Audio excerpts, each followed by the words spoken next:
सुप्रभात बच्चों। अब हम देखेंगे शब्द विचार का तीसरा हिस्सा, उत्पत्ति के आधार पर कौन से प्रकार हैं। पिछले हिस्से में हमने देखा बनावट के आधार पर 3 प्रकार, रूढ़, यौगिक एवं योग रूढ़। अब हम देखेंगे उत्पत्ति। उत्पत्ति अर्थात स्रोत, जहां से शब्दों की उत्पत्ति हुई है। तो यहाँ पर कहा जाता है कि सारे भाषाओं की जो जननी है वो संस्कृत भाषा है।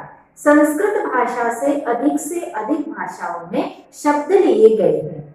तो अब हम देखेंगे कि उत्पत्ति के आधार पर शब्दों के कितने प्रकार हैं, यानी शब्द कहाँ कहाँ से हमारी भाषा में आए हैं।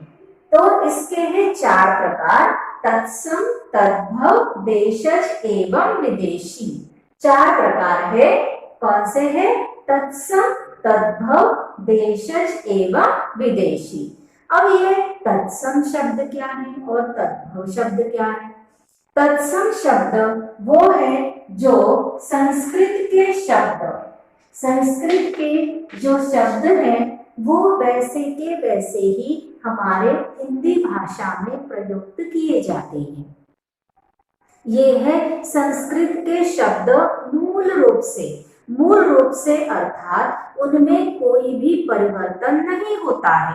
बिना परिवर्तन के वैसे ही मूल रूप में ही वो शब्द हिंदी भाषा में प्रयोग में लाए जाते हैं, इसीलिए इन्हें कहते हैं तत्सम शब्द। जैसे उदाहरण के तौर पर कर्ण, अग्नि, हस्त, वायु, पद, अश्रु, वानर, भिक्षा, अष्ट, क्षेत्र, हस्ती, कार्य, तृण, दधि, स्वर्ण। ये जो सारे शब्द हैं वो वैसे के वैसे ही मूल रूप में ही हमारे हिंदी भाषा में प्रयोग में लाए जाते हैं, इसीलिए इन्हें कहते हैं तत्सम शब्द। तत्सम शब्द अर्थात संस्कृत के शब्द जो मूल रूप से हमारी हिंदी भाषा में प्रयोग में लाए जाते हैं। अब इसका जो दूसरा प्रकार है तद्भव शब्द। अब ये जो तद्भव शब्द का अर्थ क्या है? तो तद्भव शब्द जो है वो जो संस्कृत भाषा के जो शब्द है वो उनका रूप बदलकर उनमें कुछ परिवर्तन होकर हिंदी भाषा में प्रयोग में लाए जाते हैं।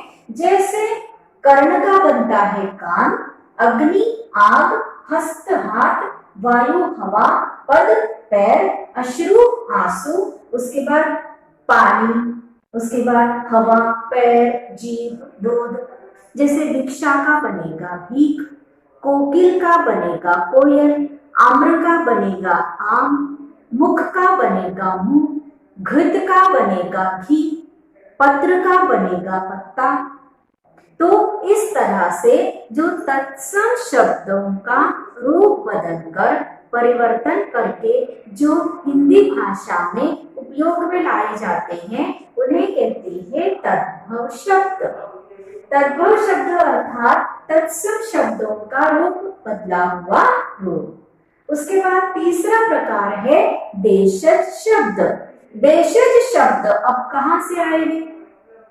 तो जो शब्द क्षेत्रीय प्रभाव के कारण हिंदी भाषा में आवश्यकता के अनुसार आ गए हैं। क्षेत्रीय प्रभाव अर्थात क्षेत्र के अनुसार जो शब्द जो भाषा बोली जाती है तो उसी क्षेत्र के प्रभाव के अनुसार ये जो शब्द है वो हम हमारे रोजमर्रा की जीवन में उपयोग में लाते हैं। जैसे यहाँ पर उदाहरण है लकड़ी, थैला, पेट, खटखटाना, पगड़ी।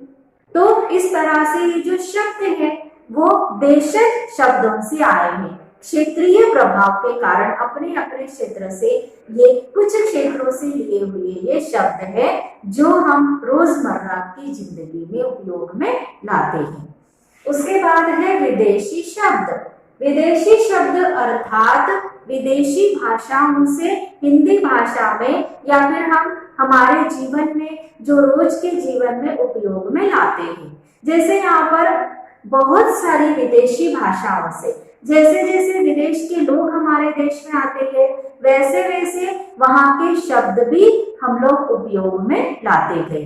तो इसी के अनुसार यहाँ पर जैसे अंग्रेजी, तुर्की, फारसी, पुर्तगाली, फ्रांसीसी, चीनी, यूनानी, तो ये जापानी, ये सारे जो शब्द हैं वो हमारी भाषा में आ गए हैं।